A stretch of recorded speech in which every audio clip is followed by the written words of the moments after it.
যেদিন আল্লাহর নবী দুনিয়া থেকে বিদায় নিচ্ছে, সেদিন জিবরাইল এসে বলছে, ইয়া রাসূলুল্লাহ, মালাকুল মউত দরজায়, আপনি বললে আসবে, আপনার রূহ কবজ করবে।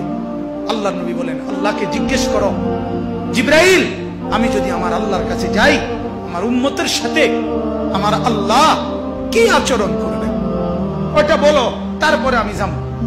জিবরাইল গেলেন, আল্লাহর নবীকে আয়েশা শুনাইলেন, ও নবী, আল্লাহ তাআলা জানাইছেন আপনার অবর্তমানে আপনার উম্মত যখনই মাফ চাইবে, আল্লাহ তাআলা আযাব দিবে না, সাথে সাথে মাফ করে দিবে।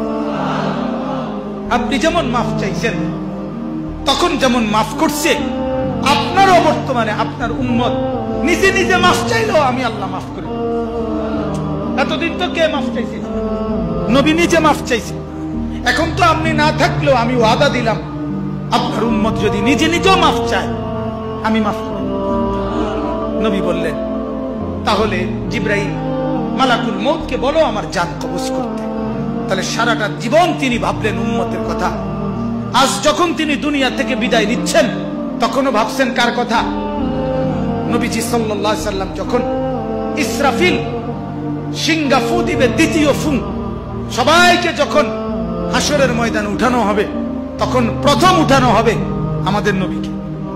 হাদিসে আছে, চার ফেরেশতা জিবরাইল, মিকাইল, ইসরাফিল, আজরাইল আসবেন নবীজির রওজা মুবারকে।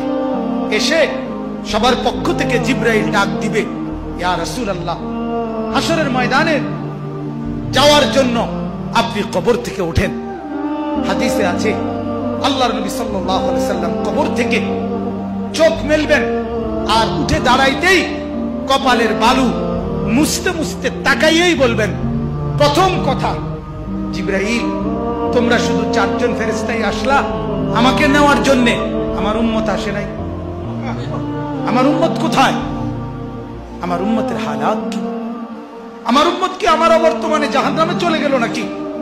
জিবরাইল তখন বলবেন, হায় ইয়া রাসূলুল্লাহ, আজও ভুললেন না, আজও ভুললেন না, আজও সেই উম্মত উম্মত।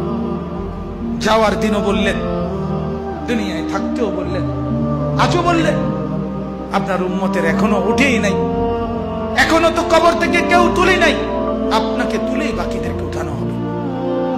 আল্লাহ নবী বললেন, তাইলে চলো, তাইলে ঠিক আছে, চলো হাসরের মাঠে।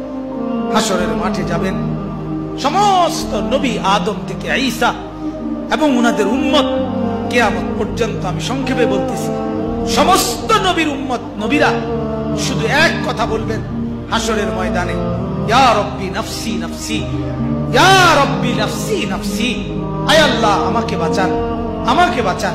সমস্ত ফেরেশতারাও বলবে, আল্লাহ আমাকে বাঁচান। সমস্ত জিন বলবে, আল্লাহ আমাকে বাঁচান। পুরা হাসরের মাঠে একই শব্দ, আল্লাহ আমাকে বাঁচান, আমাকে বাঁচান। সবাই শুনবে, কে যেন একজন শুধু আছে, কোন এক জায়গা থেকে শোনা যাইতেছে, কে যেন একজন বলতেছে, ইয়া রব্বি উম্মতি উম্মতি, আয় আল্লাহ আমার উম্মতকে বাঁচান, আমার উম্মতকে বাঁচান। যেদিন আল্লাহর নবী দুনিয়া থেকে বিদায় নিচ্ছে, সেদিন জিবরাইল এসে বলছে, ইয়া রাসূলুল্লাহ, মালাকুল মউত দরজায়, আপনি বললে আসবে, আপনার রূহ কবজ করবে। আল্লাহর নবী বলেন, আল্লাহকে জিজ্ঞেস করো